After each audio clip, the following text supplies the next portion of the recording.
And you see people who leave or abandon their faith or walk away. Like it's not that they didn't have spiritual experiences, and it's not that they didn't have testimony. They may not have had the level of conversion as you and I talk about that they maybe that maybe would have been nice or ideal for them, but they certainly had experiences that justified, a lot of what they may have believed or the faith that they may have implemented and works. But when you forget and you start replacing that which you've been given with new truths, let's say new false doctrine, then you start to put yourself in a precarious situation where it's going to be really hard to come back from that.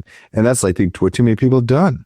They receive these great manifestations and these witnesses, and then they start to replace them with stuff that's mortal and fake and temporal and deceiving, and then they start rationalizing like the witnesses they've received previously, and they start belittling them and minimizing them and starting to justify how they're not that really big of a deal, and this kind of helps teach you avoid that. Stay away from that at all costs. And that foundation, right, is a basis for the foundation of the church, the gospel, like the rock. And so it says here that if you shall build up my church upon the foundation of my gospel, my rock, the gates of hell shall not prevail against you. So that's kind of the callback to New Testament with the keys of the kingdom and building upon the rock of revelation as the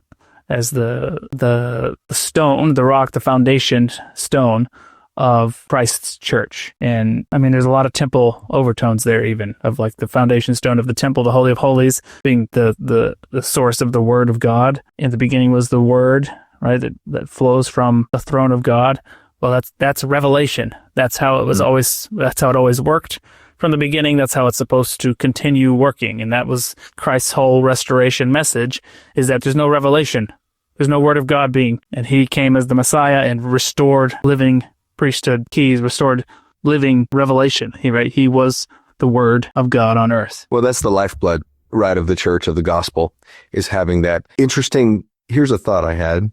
This might be what do I try to say? This might be somewhat controversial. So we'll see how people. I'm interested. I knew that would pique your interest because we definitely did not talk about this beforehand. So pull up those scriptures again, that verse 5. I want to highlight something here. Verse 5. Previous slide. Okay. There we go. So the first part of this verse in verse 5, we focus on a lot. You shall build up my church upon the foundation of my gospel and my rock. We instantly go, oh, that's revelation. Okay, great. That's really good. It says the gates of hell shall not prevail against you. Well, what is hell? What are the gates of hell? What is that referencing? Damnation. What does damnation really mean?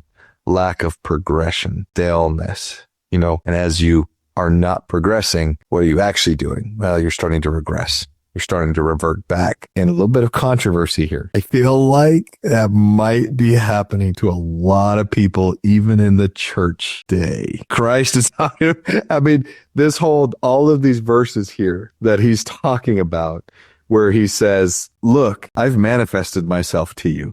I've given you witnesses. I've given you truth. I've given you revelation. And so long as you keep this revelation, man, things are going to be good. You're going to be moving in the right direction. Really good. And really good.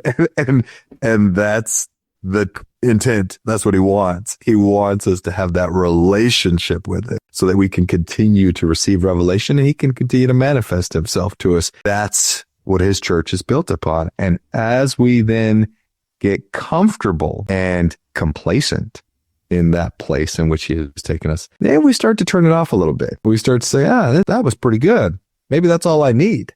And then we stop. Thank you for watching. If you found this content spiritually enlightening, please like, comment, and subscribe.